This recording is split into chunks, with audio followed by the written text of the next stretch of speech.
Salam IT News, pemerintahan Amerika Serikat melalui Menteri Luar Negeri AS Mike Pompeo menyampaikan secara resmi seruan yang jarang disampaikan agar rezim komunis Tiongkok segera menghentikan penindasan terhadap praktisi Falun Gong di daratan Tiongkok. AS menegaskan bahwa penindasan dan penganiayaan secara brutal yang berlangsung selama 21 tahun itu harus berakhir. Mari simak info selengkapnya.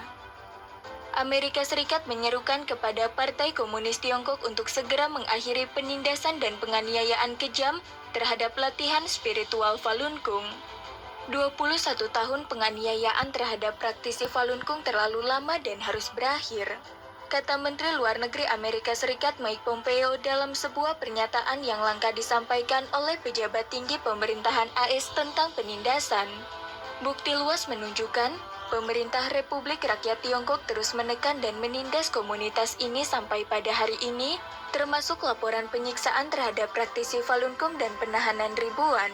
Katanya pada 20 Juli, saat peringatan 21 tahun berlangsungnya kampanye penganiayaan oleh rezim Tiongkok.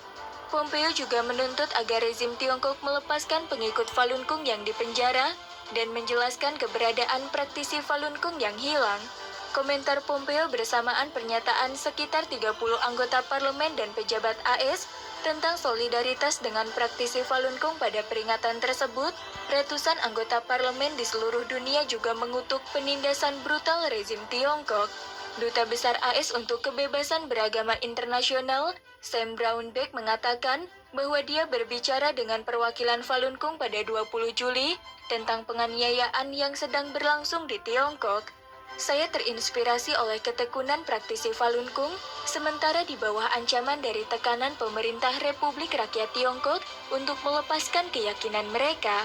Demikian cuitan Brownback. Falun Gong, juga dikenal sebagai Falun Tafa, adalah disiplin spiritual yang mencakup latihan meditasi dan seperangkat ajaran moral, berdasarkan prinsip-prinsip, sejati, baik, sabar. Latihan ini menyebar luas di Tiongkok, dengan setidaknya 70 juta orang berlatih pada akhir 1990-an, menurut perkiraan resmi Tiongkok pada saat itu. Pada 20 Juli 1999, praktisi Falun Gong di Tiongkok menemukan diri mereka menjadi target penganiayaan, ketika Partai Komunis Tiongkok menganggap popularitas Falun Gong sebagai ancaman. Para pengikut sejak itu menjadi sasaran penindasan, penahanan dan penyiksaan dalam upaya untuk memaksa mereka melepaskan keyakinan mereka. Jutaan orang ditahan, menurut perkiraan Falun Tafa Information Center, lebih dari 4.000 dipastikan tewas karena penyiksaan, menurut minghui.org, sebuah situs clearing online untuk informasi tentang penganiayaan terhadap Falun Gong. Meskipun angka ini mungkin meremehkan dari angka kematian sebenarnya, karena sulitnya mendapatkan informasi sensitif dari Tiongkok. Sejak 1999, Partai Komunis Tiongkok berusaha untuk memberantas Falun Gong, sebuah latihan spiritual yang berasal dari Tiongkok, dan para praktisi damai dan pembela hak asasi manusia yang telah memperjuangkan hak mereka untuk berlatih keyakinan mereka, kata Pompeo. Pompeo menggambarkan kisah Chang Yuhua, seorang pengikut Falun Gong yang selamat dari penahanan di Tiongkok.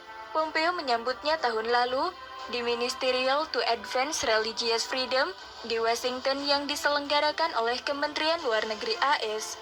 Setelah selamat dari apa yang digambarkan sebagai penyiksaan saat berada di kamp kerja paksa dan penjara di Tiongkok, ia membela atas nama suaminya yang dipenjara, Mak Chen Yu, yang mengalami penyiksaan berbulan-bulan karena ia menolak untuk melepaskan keyakinannya pada Falun Gong.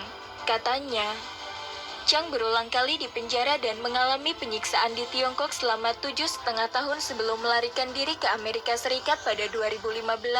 Dia termasuk di antara 27 orang yang selamat dari penganiayaan agama untuk bertemu dengan Presiden Donald Trump di Oval Office beberapa waktu lalu. Chang menyampaikan kepada Trump tentang nasib suaminya, memohon presiden untuk mengambil tindakan. Dia takut suaminya akan diambil organnya oleh rezim komunis. Pengambilan organ secara paksa masih ada, jadi kita harus mengambil tindakan. Kata-kata tidak berfungsi, kata Chang saat itu. Bukti dari praktik mengerikan itu meningkat sejak tuduhan pertama kali muncul pada tahun 2006, Pengadilan Rakyat Independen pada tahun 2019, setelah penyelidikan selama setahun, menemukan tanpa keraguan bahwa komunis Tiongkok sudah membunuh dan terus membunuh, serta memenjarakan praktisi Falun Gong karena organ mereka, dan dijual di pasar transplantasi organ tubuh. Juru bicara Falun Tafa Information Center, Chang Erping memuji dukungan Amerika Serikat untuk alasan kebebasan hati nurani, berserikat dan ekspresi. Pernyataan pers Pompeo dan dukungan yang sudah berlangsung lama akan menginspirasi puluhan juta warga Tiongkok melanjutkan perjuangan mereka untuk kebebasan, kata Chang dalam sebuah pernyataan.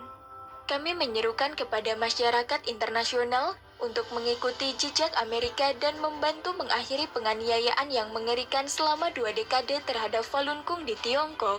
Tambahnya,